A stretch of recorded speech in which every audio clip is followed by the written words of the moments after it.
From the hills of Appalachia, deep in the heart of West Virginia, this is the Mountain Musket. I'm Seth Campbell.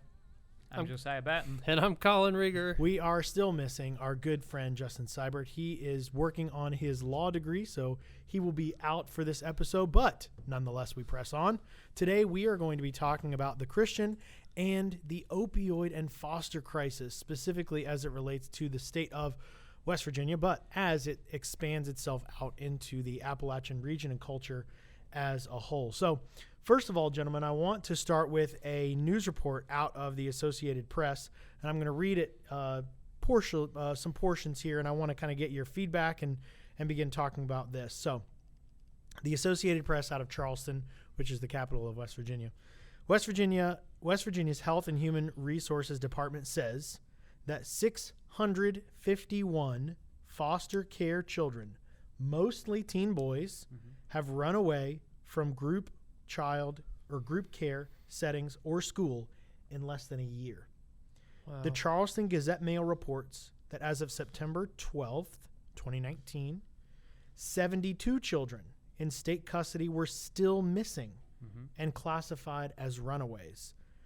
They're just a fraction of the more than 500 others that have escaped from the less secure state care facilities or schools since December of 18, that's last year.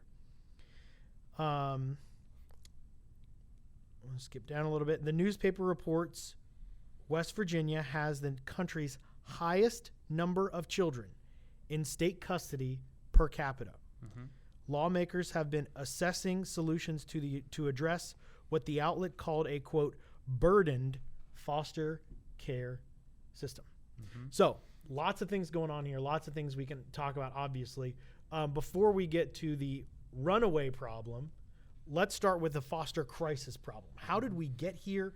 Why is it in West Virginia? Is it at all related to the opioid problem? How are those two things coming together specifically here in this state, in this region, at this time? Yeah, it's a causal relationship where the number of kids in state custody had been declining until we got slammed with the opioid crisis. And then the numbers started going up again, and it's gone up dramatically and drastically to the point where West Virginia has more kids in state custody, not per capita, but more kids as a total in state custody than the state of Colorado, which has way more people than we do, over 2 times our population. Wow. And so you are saying there is a direct correlation between the opioid crisis and the foster crisis. Yeah. Okay. So how do we, leaving that aside for a second, going back to what the article is actually talking about, which is the runaway population, mostly boys. What is the correlation we see between opioid crisis, like if the opioid crisis is the head of the river, downstream we see foster care crisis, and then downstream from that we see runaway from foster care crisis, or at least the rumblings of one anyway. How do those three things all connect? How do you see those three things connecting? I think they're connected through, I think we have a poverty crisis. And to me, the poverty crisis is the cause of all of the above or all of the below. I think we have, and I'm probably going to talk more about this in my rant, but I think the state of West Virginia has been exploited severely, and the population has been left behind after our resources are taken from us. And when you have no work, you have no hope, you have no future, no American dream to speak of. I mean, what do you fill that void of hopelessness with but drugs and crime? And I mean, that's the only way to keep from blowing your brains out. Just to be honest, I mean, if you don't have the gospel and you don't have hope and all these things, I mean, the opioid epidemic, the problem with parents and foster kids and so on, I think it's all, to me, a lot of it's a poverty crisis and an education issue too. And a state overreach issue, to the extent we do from time to time have kids taken out of their family's custody who should not be taken out of their family's custody. I understand there are a lot of kids who are in abusive situations who need to be out of that environment. I totally get that. There are other kids who are put into custody who really shouldn't be there. Truancy kids should never be taken out of their parents' custody over truancy. That's ridiculous. There are West Virginia counties that do that. It's absurd. Really? Oh, yeah. Wow. Yeah. For not showing up to school, they take them out of for truancy. I didn't know that. What people don't understand is, abuse is trauma, right? Adverse childhood experiences, all of these things contribute to it. But when you take the kid out of their home, away from their family, that's also trauma. Yeah. So you should only do that if doing so is justified by the circumstances. So why do you think we see this increasing number of runaways? What are they running away from? What are they running away to? And the piggybacking on that, why is it boys? A lot of this isn't a blanket criticism against foster parents in West Virginia, but I personally know of multiple cases where people sign up to do foster care just for the money that they make off of it. Sure. It's free money, essentially. They don't necessarily take care of the foster kids with the money they're getting to take care of them with. And so I don't know how to fix it, of course, but the foster situation is not always a good one. A lot of people are foster parents because they make money to do it. I'm going to potentially get myself in trouble saying this, but West Virginia was threatened over the last several years with a federal lawsuit to take over our foster care system because of abuses, violations of rights inside of the system. Okay?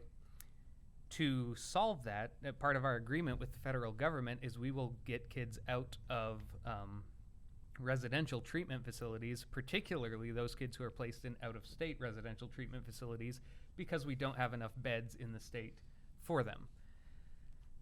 In order to do that, the policy now is you have kids coming, and if they're placed out of state, it's at a high-level facility. And when I say high-level facility, I mean I work at a level 1.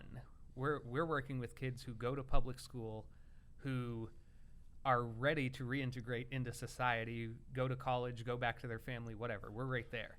Okay. High level is like, I mean, you get high enough, you eventually get into like juvenile detention centers or something. They're taking kids from out of state in high level facilities, placing them directly into foster care homes, not a lower level of treatment, directly into foster care homes. Foster parents have no training and no warning and no ability to say no.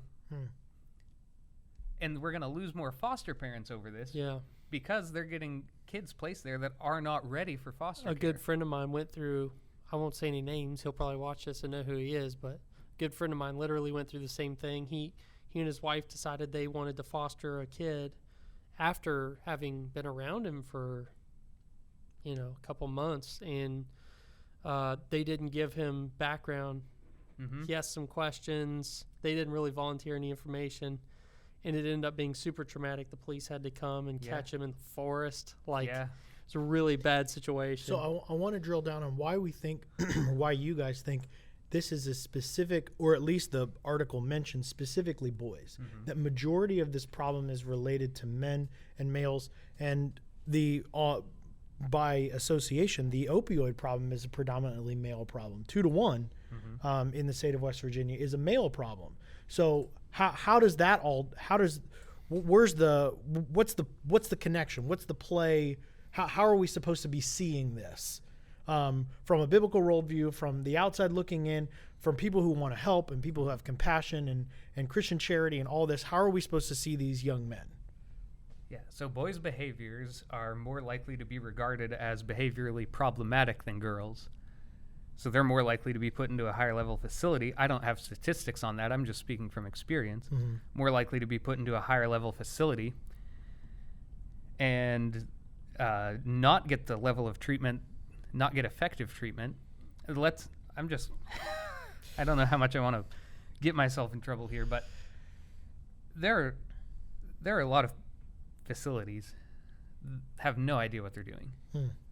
And these kids go there, and the workforce is often predominantly female. And you have teenage males who are at that point where they're wanting independence, being essentially parented, often mostly by females, who don't know necessarily how to deal with this, and even if they encounter normal boy behavior, they view that as somehow behaviorally problematic. Yeah. So how, I mean, and also men are this will get me, speaking of getting ourselves in trouble. So I have a feeling this is going to be a troublesome episode. Females, typically speaking, seem to look for stability more than men do. Men have more of a tendency to we'll go out and watch the world burn and whatever. Right. So that's, to me, is biological. And I think a young girl, when she gets placed in foster, she's probably just glad to have a place to go to. Whereas guys, they don't really care. If the conditions aren't right, they're out of there. And it's the same thing as fathers who run away from their families who they're responsible for. It's the same thing. Right. It's the conditions aren't what I want them to be, so I'm out of here. I don't care what it costs me. I'm just not living this way. Yeah. And men kind of do that and stuff. What have these young boys seen? But they're functionally every man in their life do that very thing. Right. But abandon responsibility and leave. It gets and hard. Turn tail. Yeah. If it gets hard, leave. Not if it gets hard, fight. Not if it gets hard, stay. If it gets hard, leave. So how has I want to talk specifically about the state of West Virginia. I want to talk about this foster crisis in particular. How has the state of West Virginia inhibited or restrained or held back the Christians who can and should be helping to solve this foster crisis? How has it kind of tied our hands? I want to be frank about this because, in my opinion, Christians are the ones who should be stepping to the forefront. And I'm not saying they aren't in the state of West Virginia, but given the gravity of the situation, and I mean, I think that there are far more Christians that can and want to help, but it seems like the state of West Virginia is tying our hands a little bit. How do you see that? Joey can probably speak to that better than I can. Yeah. Well, the way the state's tying our hands is if you're a Christian and you want to raise a Christian family and you want to foster, presumably you're going to want to raise that child that you're fostering as part of your Christian family.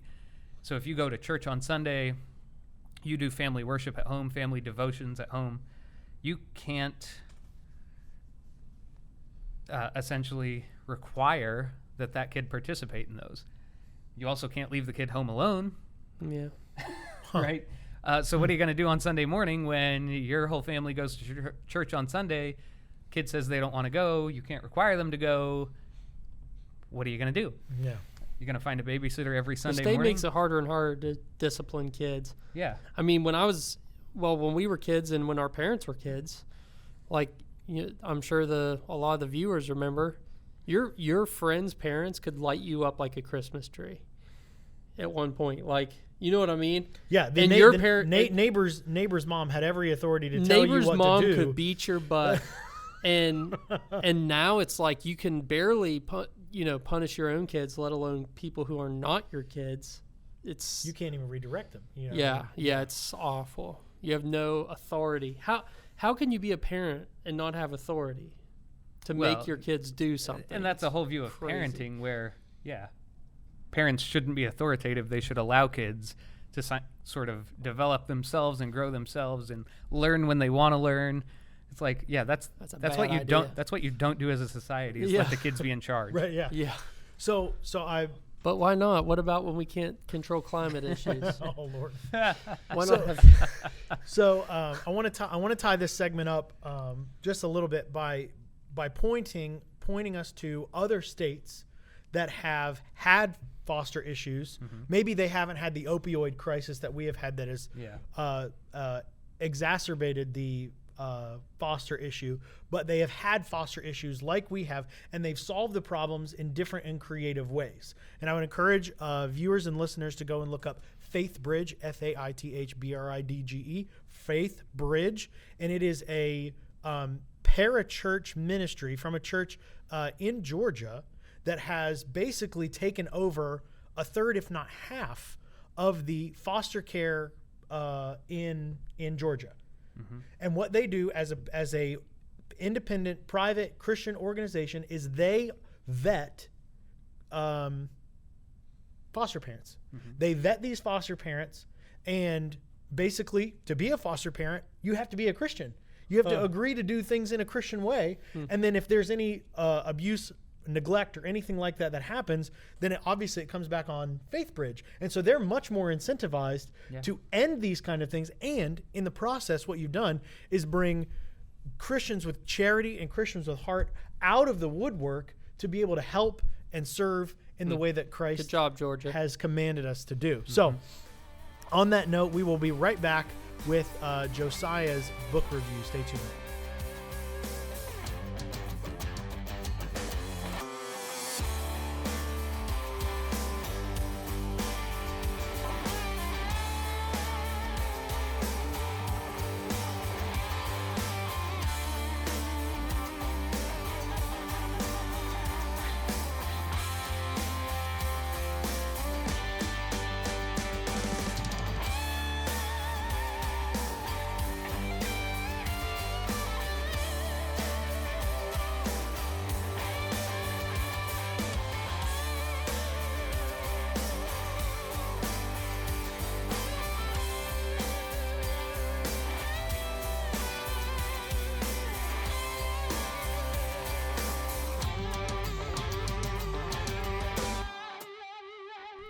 Welcome back to the Mountain Musket. It is Josiah's turn for the book review. Yeah, today we're reviewing Boys Adrift, the 5 factors driving the growing epidemic of unmotivated boys and underachieving young men by Dr. Leonard Sachs. So I'll say that subtitle alone is worth the price of the book. The 5 factors driving the growing epidemic of unmotivated boys and underachieving young men. Okay. I came across this book several years ago, just as part of my line of work, working with kids in state custody, and encouraged many other people that I worked with to also read it, because it doesn't directly deal with the foster care opioid crisis, but it does address factors that I believe are influences in this, particularly, as Seth mentioned, nationally, male opioid overdose deaths outnumber female deaths by over 2 to 1. In 2016, it was 32,000 males died from opioid overdoses to 15,000 females. So it's over 2 to 1. And boys are slightly overrepresented in the foster care system nationwide, 52% to 48%. When as an overall population, we're roughly 50-50. Actually, females very slightly outnumber males in the United States. But boys in foster care outnumber females 52 to 48%. So that's why I looked at a book that addresses what's going on with young men. Why are we seeing this particular problem affecting this particular demographic? So Dr. Sachs details 5 different factors, and I'll run through them real quick and we can talk about them in detail.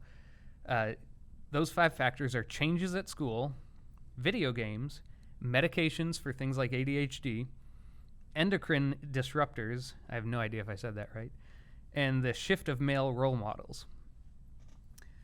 So when he talks about changes at school and how this affects boys, one of the things he points out is particularly in regard to how we start school earlier. And boys' brains don't develop as quickly and are not ready for formal education at the same time girls are. And virtually everything is a co-ed classroom now. Right. So if you're a girl in kindergarten learning to read or learning multiplication or whatever they teach in kindergarten now, I don't think it's multiplication. I don't know. I have no idea what they're teaching. Like, they're assigning homework to kids in kindergarten. Like, kids in... Right. It's like, what? You're not teaching them multiplication. What is the homework on? Cutting with scissors. Yeah. But it's like, the boys aren't ready for this level of formal education, and we push and push and push for earlier schooling, and it doesn't work. In fact, it's self-defeating. Like, it actually makes boys less likely to succeed because they learn to hate education early because their brain is not ready for it. Like, so does he have a suggestion as far as a solution? Like, do schools not need to be co-ed? Or are we talking like... He does support segregating schools on sex. Okay. So he does support having separate education for males and females. Not separate education as in content, but just the education takes place separately. Right. He also encourages parents, particularly parents of boys, to not enroll their kids when they're 5 years old, or to wait a year. Yeah, wait the year. Wait until they're like 6 or 7, if legally you can. And you're gonna give them that leg up. You're not giving them a leg up by enrolling them earlier. You're actually making it less likely they'll succeed. And the irony, it seems, that the political solution to this problem has always been education from pre-K. We need earlier. We need more childhood education, more pre-K. We have kindergarten. We have preschool and pre-K. Yeah, we need pre that, and we need more, and it needs to be universal, and it needs to be. So he's saying that is not the solution to the problem. No. Interesting. He also talks about video games. This is one I want to really talk about for a minute here. We've all seen boys who play video games. In fact, probably most of us at this table, in fact, I know all of us at this table play video games or have played video games. True. Yeah, we were just talking about it. The big thing is people look at, why are those kids so interested in video games? Why are they so attached to the video game?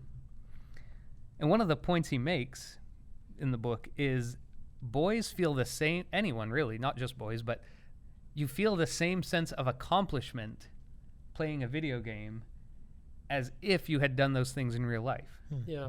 The reward center of the brain works the same in terms of the reward you get from accomplishing something in a video game versus you actually went outside and chopped down a tree. Yeah, it was funny. My mother-in-law came into our house the other day, and I was playing Minecraft with my 7-year-old son up on the TV there in the living room, and she came in, and I said, "Isn't it funny that we get home from work and then we play working?" Yeah. Building something. Like that's what you do for fun after a long day at work is you play work.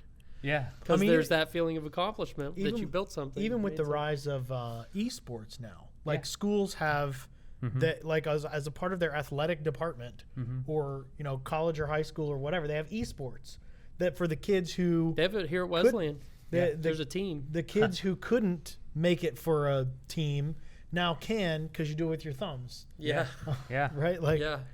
Yeah. And so let me ask you guys this.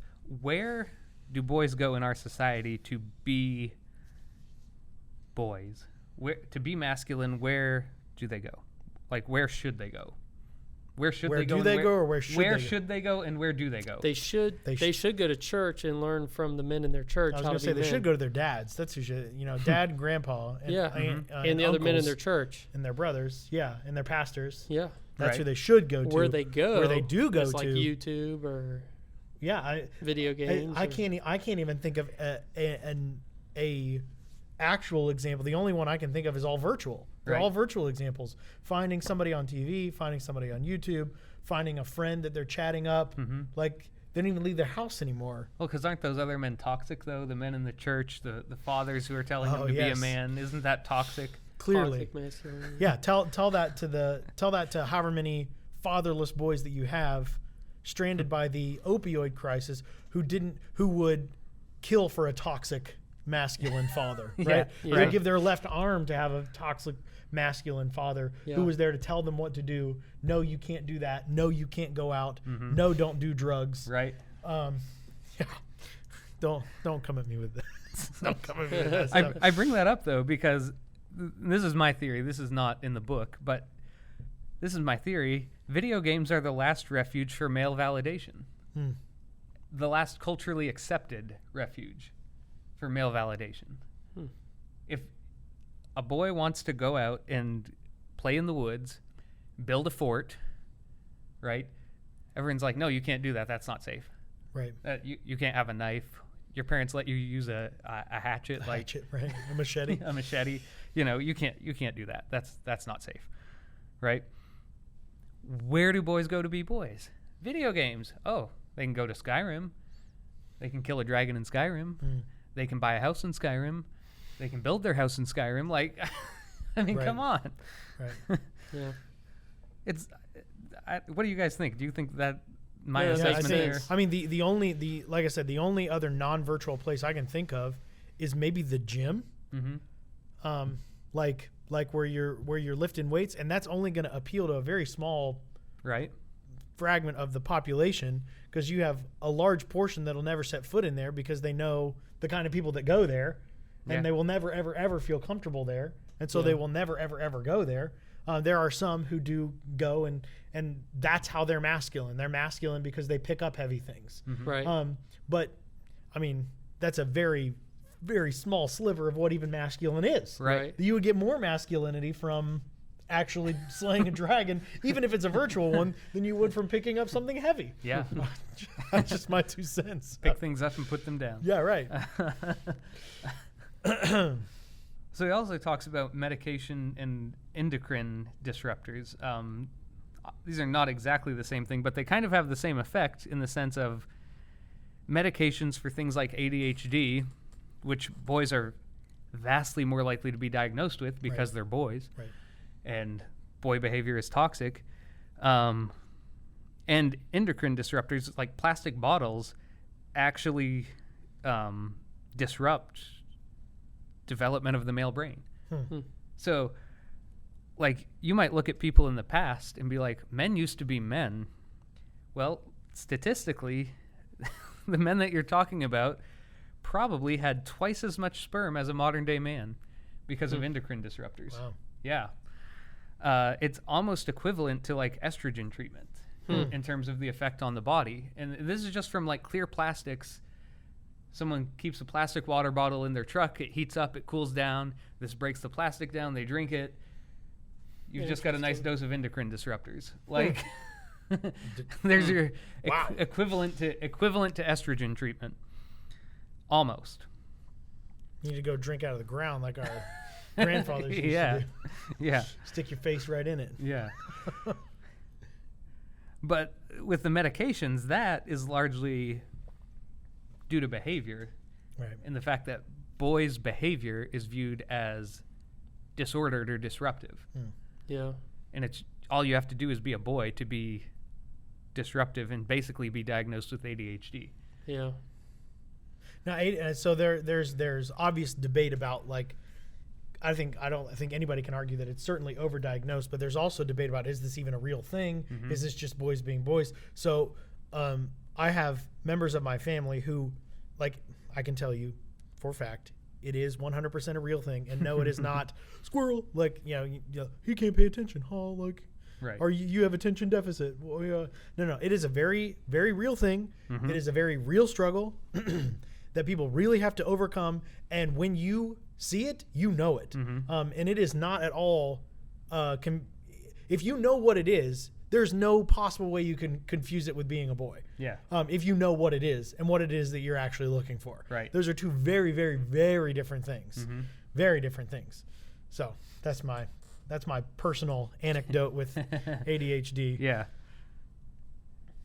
So the last factor he talks about is a shift of male role models, where 50 years ago, if you looked on television, who were your male role models? Well, Andy Griffith. John Wayne. Who are they today? Sean Connery. Oh, not that was Yeah. Sean answer to Connery. the first question, Right. not the second one. But who are they today? Yeah. Peter Griffin. Peter Griffin. I don't Homer think he's a role Simpson. model, is he? But no, but what I mean, I think that his point is Right. that the modern male in that role is a buffoon. Well, he's a dimwit. yeah. He's That's not every anyone sitcom. he's not anyone you would want to emulate ever. Yeah, that's every sitcom. That's every commercial. Dad's an idiot. He's lazy. He's stupid. He likes beer and sports, and he's just an idiot. Yeah. But there was actually one a couple years ago that was a huge breath of fresh air, and it was a dad, and he was making his way through his house, and he probably had 5 kids, which is super weird in a modern context commercial. And literally the entire commercial was him walking through and having 10-second interactions with all of his kids. And those 10-second interactions were all positive, and they were all related to what each kid was doing. So one kid was, I don't know, cleaning up his room, and he was like, hey, good job, buddy, high five. And as he's doing it, he's facing the camera and walking. He's like, being dad's a tough business. Hey, good job on your homework, high five. It's hard work doing all this, whatever. Yeah. And he picks the laundry basket from his wife and hands it over here, and he goes outside and he shoots it back. I don't remember what the commercial was for, but it was like it was like I had found Shangri-La. Yeah. Like it's just this crazy commercial out of nowhere for this dad who is actually a dad, and he's not an idiot, and he has lots of kids, and he loves all of them, and he can take care of himself. You know, right? The other one, the only other like positive one I could think of would be Ron Swanson, who is, and he's supposed to be a joke. He's supposed to be a joke, right? But he's largely, I'm not saying everything Ron Swanson does is good, but he's largely positive, apart from his whole like refusing to work at work thing, because of his libertarian principles. Yeah. But no, in terms of, you have this guy who hunts, who is a carpenter, who builds things himself, who does his own home repairs, right? He finds jack of all trades. Yeah, jack of all trades. Specialization is for insects. Like, and he takes everyone under his wing. Like everyone in that show, I can't think of one example of someone he doesn't influence and mentor to do something. Jerry. Oh, okay. But there's an episode where there's a Halloween party, and there's a light hanging down, and rather than participate in the Halloween party, he grabs one of the scrawny girls and he's like, listen, I'm going to teach you how to change a light, and I'm going to teach you how to fix this faucet, and I'm going to teach you how to put this new shower head in. And he's like, this is the greatest Halloween party ever. Yeah. Now you're competent human beings. Right. Yeah. Actually, Red Foreman also is not terrible. I mean, he's abrasive and mean a lot of the time, but in terms of like repairs, taking care of his family. So if you had to summarize this book in one sentence and how it relates to what we are seeing in Appalachian culture with the opioids and all of that, how would you sell it or spin it to the audience? Yeah, if you want to address the opioid crisis, we need to build and develop healthy men and stop penalizing boys for being biological boys. Okay. Well, on that note, stay tuned. We have The Rant coming up with Colin. This is first one, guys. You better stay tuned for this.